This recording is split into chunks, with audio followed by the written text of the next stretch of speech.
And I wanted to do this live video right now to give a quick update about things that are happening in immigration and also as it connects or concerns the coronavirus, because we're getting a lot of concerned clients and people that are following us, our subscribers.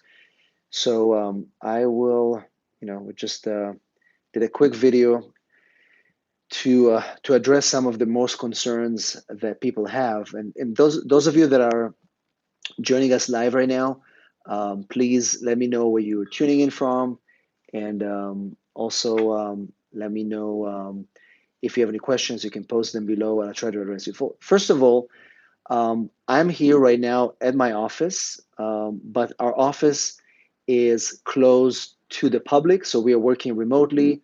All our clients are getting emails from us. We do video calls.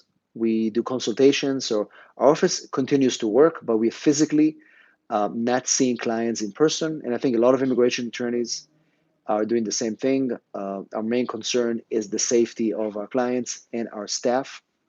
And so I came here today to sign a few documents, get a few cases filed. We are just a few days before the H-1B deadline. We have March 20th, and so we are working. We are open. I know a lot of immigration attorneys are doing the same things. So we are open, and we are trying to. Thank you, Mansoor.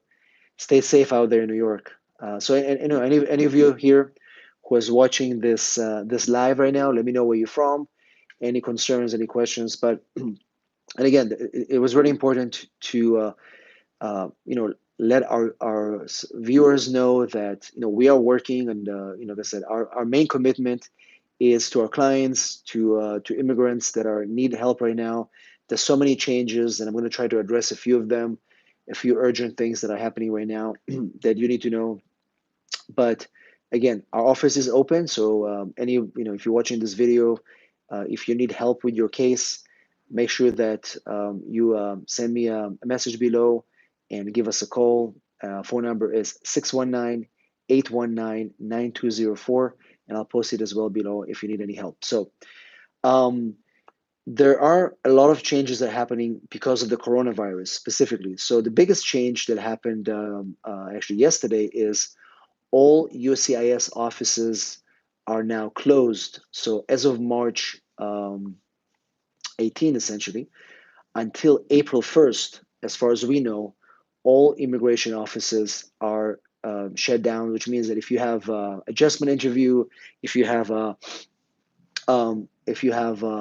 hey, Tiffany, Tiffany wants to know about her 751 and the time frame. So I'm going to try to get to the questions later on, but I want to do just a quick update so people are really concerned about what's going to happen. So immigration offices, USCIS offices, and some asylum offices as well are officially now closed, and that means that if you have an interview, adjustment, and citizenship, those are going to be rescheduled. You're going to be getting a rescheduled notice in the mail. So it's really important to make sure that you receive that rescheduled notice and attend your new interview. I mean, we don't know how far they're going to reschedule it, but right now, no fingerprints and no citizenship interviews and adjustments are taking place in any immigration office currently. We have also notifications that people that are being detained. So we have a lot of clients that are currently in detention center waiting for bond hearings and also for their master hearings. Those are also being rescheduled, and some people are being moved from one location to another, and sometimes they don't even notify. Sometimes they don't even notify the attorneys that people are being moved. But we have 2 or 3 of our clients that were moved from one location to the other, and again, it's because of the coronavirus. They want to make sure that the safety of the inmates inside, that they don't have too many people in one room, so they're moving people around. Sometimes they're moving them to a different state. Again, from my understanding is that the hearings are going to be rescheduled, and nobody's going to be losing their day in court. But right now it's taking, it's just really taking them forever. And safety of people is really what is the concern of the government. So, but I think the biggest concern was people are worried that what's going to happen now that immigration offices are closed. We don't know if they're going to show up for their hearings, not show up for their appointments. So as of now, because there's no activity in those offices, you just have to wait for the reschedule to happen. So how is coronavirus and this pandemic affecting immigration? So it's affecting it in many ways. For example, in addition to the immigration offices closing in the U.S., we also have notifications that we just received today that consular offices in around the world are also suspending issuing of visas. So people that are waiting to get tourist visas or immigrant visas, those are also going to be impacted right now because of the coronavirus. So as of now, we don't know the date as to when it's going to happen, but we know that again, with respect to the local offices in the U.S., the time frame that was given us this week was March 18th through April 1st. All USCIS offices are closed. As far as consular offices, when we're talking about embassies and consulates around the world, right now visa processings are being suspended and delayed. So again, if you're waiting for a fiance visa interview or marriage green card or even other non-immigrant visas, those are going to be either suspended or severely delayed. So that's another update that we received. And again, we're going to try to do another live probably in a couple of days as we have more updates. We barely even have time to make videos, and then things change already. So I thought it's probably better to do a live video and just give you what I know. And if you have comments or questions, and let me know where you're from. And once again, give us some like if you watch this video. Give us some motivation here. Quarantine, it's just me here in my office trying to keep the fort going. We have a lot of our team members also at the building trying to finish cases, but none of the clients can come into the office. We want to keep them safe, and we do this via video conference. So the other thing is, let's talk about immigration enforcement. So remember that once this virus became so widespread, remember we have a lot of people that are undocumented in this country. And the biggest concern that I get, the questions people ask is, what happens if I feel the symptoms? What if I get sick and I'm illegal, I'm undocumented, I have no paperwork to prove my legal status? Can I go to the hospital? Can I go to the clinic, get treated? Will I be arrested? So um, last week, ICE also announced that um, for now, to contain the spread of the virus, if you are undocumented, if you're going to go get treatment, you're not going to be arrested. So right now, it's kind of like almost hospitals are free zones.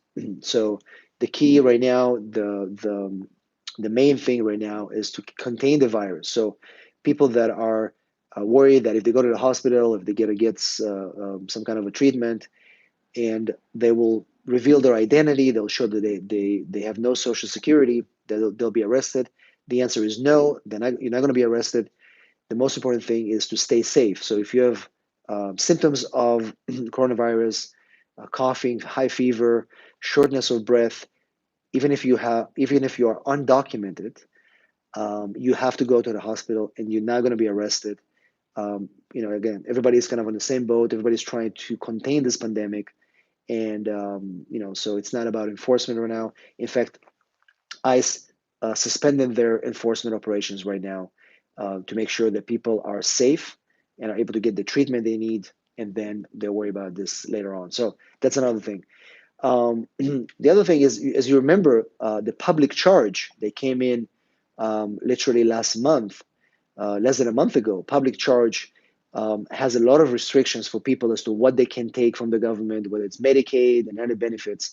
And right now with the corona pandemic, at least 15 attorney generals from 15 states are calling for the government to suspend the public charge rule because people are worried about going to get some benefits to be able to see a doctor, because they think that that's going to impact them from being a public charge, and then they won't be able to get a green card and impact their immigration process. So as of now, this public charge rule is still on, but it is definitely a concern. People should be, I mean, in my mind, right now, the safety and health of the public is number one. It's the most important thing. So, yes, public charge is a concern, and of course, taking certain benefits could be an issue. But remember that these are not normal times.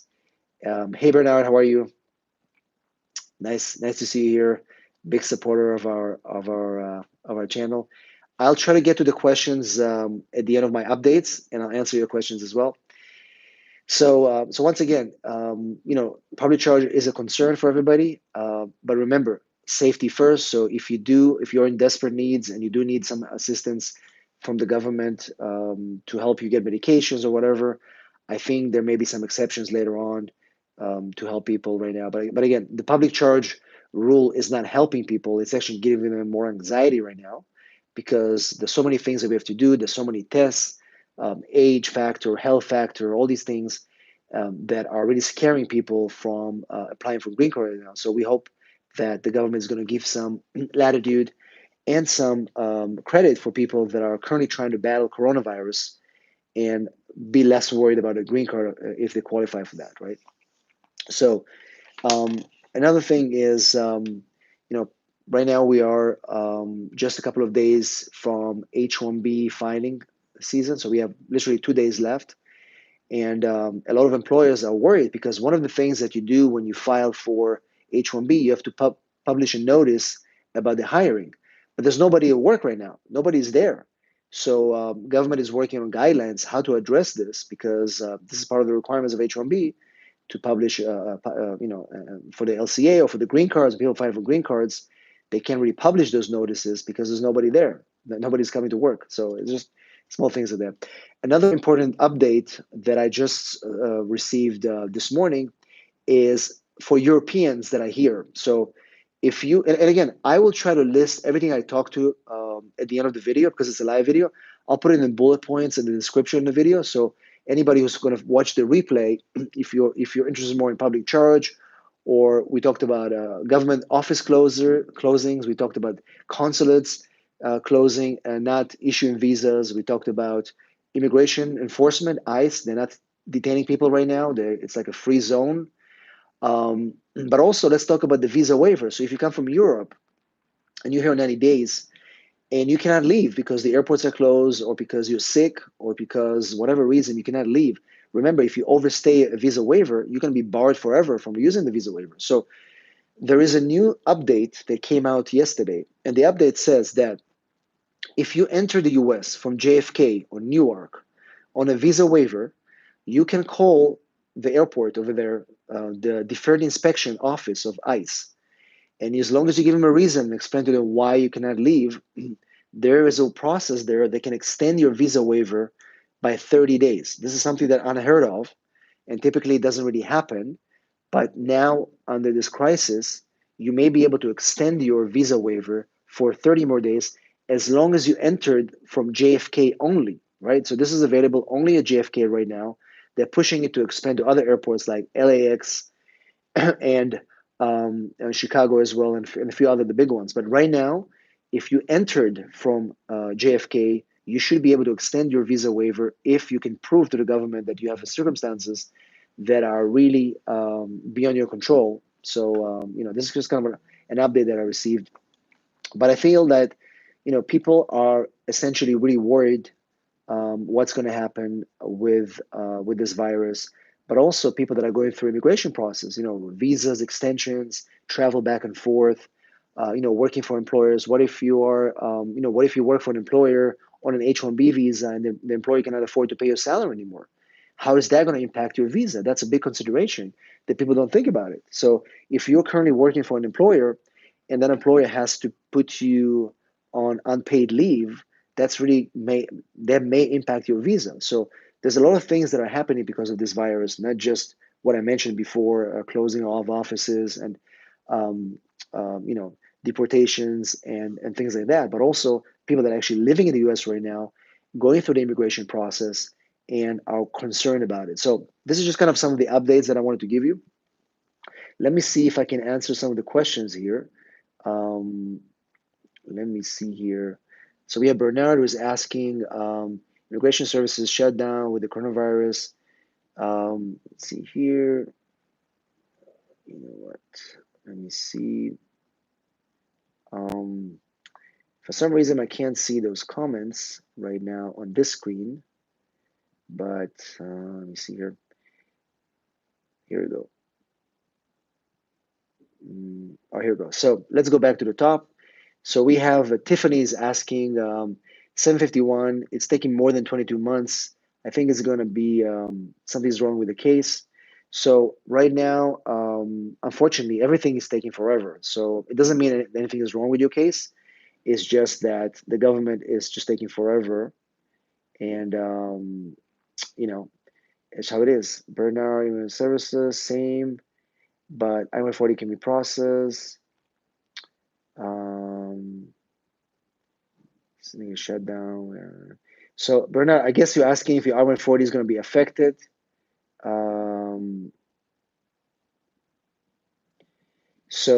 don't think that the I-140 will be affected by the shutdown. It may be a little bit more delayed because they don't have any officers working there. So hopefully that answers your question. Another question is, can you use my job offer letter as a domicile, proof of domicile? I'm not sure what the question is exactly. Are you trying to prove that you are actually living in the US? Employment letter may not, yeah, it may not be used for that purpose. Yeah, Bernard, got it. So no, you're fine. It's not going to impact your I-140 processing. So any other questions here? Anyway, what I'm going to do is you can post your questions in the comments below, and I'll answer them today and tomorrow. I'm probably going to do another live on I think on Instagram or on Facebook in the next day or so. But we'll be back here updating you with new videos and new updates on what's going on. There's going to be a lot of crazy stuff going on, I think, in the next week, especially with immigration. So I'll keep you posted. Thanks for all your support. And again, our office is open. So if you have any questions, just email us or call. We're always here. Maybe not physically in the office, but we're always here. So somebody's asking about N400 interviews. Most likely they will be rescheduled, all these interviews. Just want to ask about notice of intent to deny. Let me see here, intent to deny. Receive I-140 due to contract and ability to pay. What would be my chance to be approved? So about this question, again, it's a very specific question, and I'm happy to help you if you send me an email to jacob@h1b.biz, and I will be able to review the denial and let me know what I think, or set up a consultation. I'll put a link at the bottom of this video to how to set up a consultation with me or send me an email. You can always call my office, 619-819-9204 to set up a consultation as well. Let me take another question here. See here. My labor expired last Saturday and I filed my I-140 last Tuesday. Will I affect application I-140? I don't think it's going to affect your application. Like I said, right now these offices are being they're about to be closed, but they're going to reopen in a couple of weeks. So it's not going to be a major delay for people that are filing cases online. It will impact people that are going for in-person interviews. That's where the biggest impact will be. All right, guys. Anyway, with this in mind, I just want to let you know that stay safe, stay optimistic. I'm here to update you on any changes. And like I said, if any questions, post them in the comments below. And we'll see you in our next video, hopefully in a few days, whether it's live, but a new video is coming up tomorrow for sure. Thanks, guys. We're going to beat this thing.